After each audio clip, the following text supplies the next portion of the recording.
없던 어지러움증이 갑자기 생긴다면은 내 건강에 적신호일 수도 있다는 거는 기억해 두셔야 될 것 같은데요. 근데 흔하게 겪는 어지러움증이다 보니까 별로 대수롭지 않게 여기는 경우가 빈번한데 이런 경우라면 어지러움증이 있을 때 병원을 가보셔야 된다고 합니다. 첫 번째 어떤 경우냐면 갑작스럽게 청각저하가 발생하고 급격하게 심해지는 경우에는 병원에 가봐야 된다. 홍 교수님. 네, 그 가장 흔하게는 돌발성 난청과 동반된 어지럼증을 이제 예로 들 수 있겠는데요. 그 청각저하가 발생하게 되면 바로 병원에 오셔야 됩니다. 보통은 3, 4일 이내에 제대로 치료가 시작되지 않으면 어지럼증은 나중에 좋아질 수 있어도 영구적인 청각 소실이 있을 수 있기 때문에 반드시 조기에 이렇게 병원에 오셔야 되고, 두 번째는 드물긴 하지만 청각 소실과 더불어서 아주 심각하게 일어서지도 못할 정도 어지럼증이 심하다고 하면 그 드물긴 하지만 그 손에 뇌졸중을 의심해 볼 수도 있기 때문에 청각저하와 동반된 어지럼증은 무조건 빠른 시간 내에 병원에 오셔야 됨을 다시 한번 말씀드리고 싶습니다. 네. 그렇군요. 청각저하가 동반된 어지럼증, 곧장 병원을 찾아가셔야 되고요. 네. 또 이 어지럼증도 곧장 병원을 찾으시는 게 좋다고 합니다. 어떤 증상이냐면요. 갑자기 두통이 심해진 경우. 어느 정도의 두통일까요?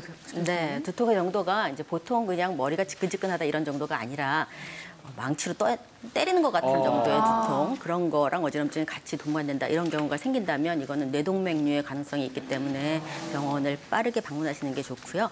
며칠 전에 응급실에 오셨던 75세 여성분 같은 경우에는 두통으로 또 그리고 약간 이렇게 평형 감각이 흔들리는 것 같다 하는 증상과 함께 손이 약간 떨리는 증상으로 응급실에 오셨었어요.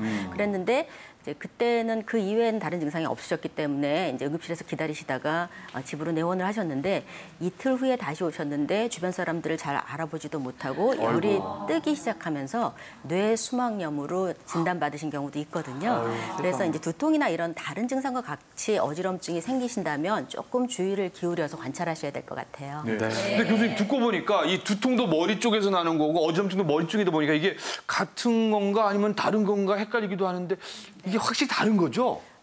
조금 헷갈릴 부분도 있습니다. 네. 이제 흔히 이제 조이는 것 같은 두통, 긴장성 두통이라고 하는 거, 스트레스 받을 때 이럴 때 생기는 거, 이거 두통이 있고요. 그 밖에 편두통이라고 하는 거는 심장이 뛰는 것처럼 이렇게 맥박처럼 쑥쑥 하는 형태로 나타나는 게 있는 반면에 지나치게 조금 활동은 많으신데 드시는 건 적어서 심장이 조금 제 기능을 못하는 경우 같은 경우에는 머리가 좀 이렇게 어찌러찌 움직일 때마다 어찌러찌한 감각이 있어요. 네.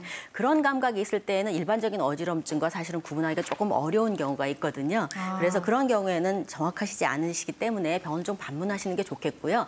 저희가 흔히 얘기하는 이렇게 아찔한 어지럼증이요. 저도 그런 게 있은 적이 있었는데 이제 운동을 조금 평상시보다 과하게 했을 때 이럴 때 그런 경우가 있거든요. 근데 그게 없다가 있는 것이라던가 아니면은 조금 반복되는 것 같다. 그러면은 병원을 방문하시는 게 좋고 지금 두 선생님들이 말씀하시는 뇌가 돌거나 아니면 주위가 돌거나 하는 그런 형태는 그때 증상이 있을 때 바로 병원을 방문하시는 게 중요합니다. 그렇군요.